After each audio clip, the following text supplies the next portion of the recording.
Hello everyone, and welcome back to another episode of Unpopular Opinions with me, Randy Prizzle. How you guys all doing out there? Everything good, shway, crispy, irie? You know we usually have for the unpopular opinions of today. I know it should have come out yesterday, but unfortunately a new show had to debut on the channel, so I said listen, let all that energy go towards the new show, and let's bring this one here on a Monday so it coexists with obviously the podcast, which will be coming out later as well today. But anyways, this is the unpopular opinions of today, so let's get into it. Manual toothbrushes feel way better to use than electric toothbrushes. Now I hear what you're saying, but I do feel for me that using electric toothbrushes helps get rid of more of the build up, all that crap in your mouth, gets rid of it easily. Now I understand for people who've got sensitive teeth, using a toothbrush that's not electric would probably be more beneficial for them in terms of where it doesn't really put too much pressure on the teeth and that. But if you've got issues with your teeth, you should go and see a dentist. That's just what I'm saying there, because obviously you should be able to handle the power of an electric toothbrush. The power, because it's got the power. Do you know what I mean? Doing that. I got the power. Ding, ding, ding, ding. It's got all of that. Do you know what I mean? So that's why I feel for me, it's best to use that one because it really goes through all of that. It really tackles all the grit and determination. Now I've got an electric toothbrush, so I know what I'm talking about, and I've used the manual as well. The manual just doesn't cut it as much as an electrical.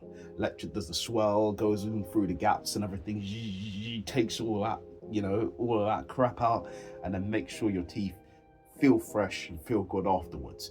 But I do hear what they're saying for the people who obviously have got sensitive teeth and that. But you probably do need to be using a probably better toothpaste and then really checking and getting a firm toothbrush as well, because that would help more better in terms of getting rid more to build up, in your mouth and all of them things in there. But anyways, that's just my opinion on that one. Next one. I don't think being angry should always be seen as losing control. Sometimes it's absolutely the appropriate reasons. Saying this as a woman, this woman has put, I think sometimes it depends on the situation. If you're getting angry all the time, if you're just losing your ish and just going off the scales all the time for no particular reasons, then you need to be checked into a mental hospital, because you're never gonna survive unless you're a little crazy. Do you know what I mean? You're going off the rails, off the Richter scales. So you do need to be locking yourself in a mental hospital. If obviously you're just all the time getting angry and agitated over any little thing or things that tend to get you a bit wound up. Just have a bit of control sometimes. Have a bit of patience, but I hear it sometimes.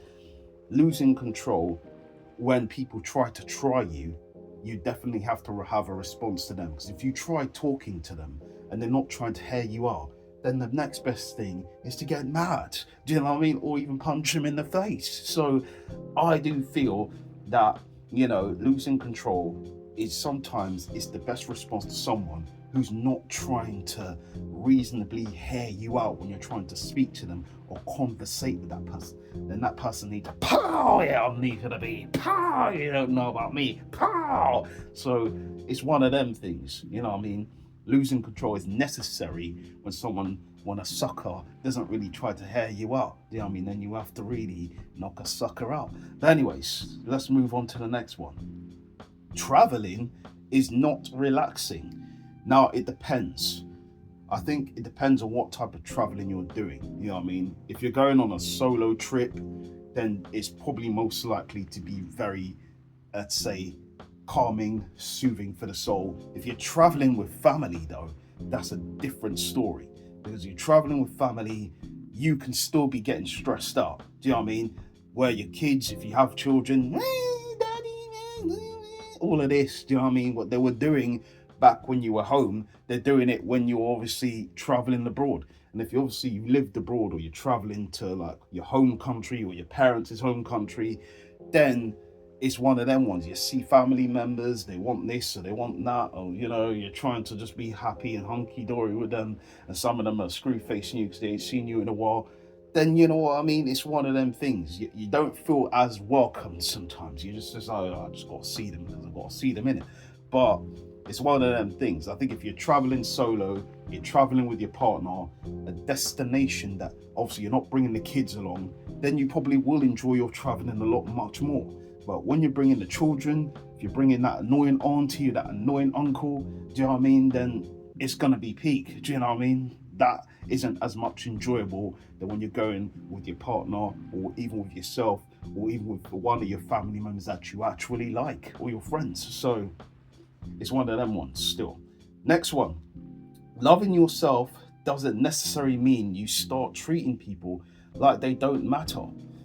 I hear it sometimes, but I think when you need to really love yourself, you need to take some time away from all the BS. Do you know what I mean? So if there's a person that's been riling you up, that's been getting you frustrated, that's been taking your time and your patience, and there's people out there, it doesn't even need to be someone that you really know. Do you know what I mean? It's just probably the mere presence of people that can just get you a bit, all of that. So you just want to be away from them.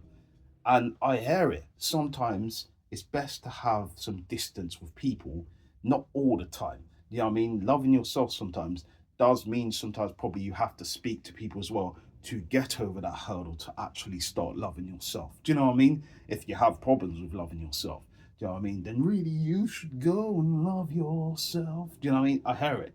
It's one of them things where you don't really need people sometimes, but then you do really need people sometimes. You need the right people, the right friends, the right family, the right people around you to make you feel great, to uplift you when you're feeling down in the dumps and all that.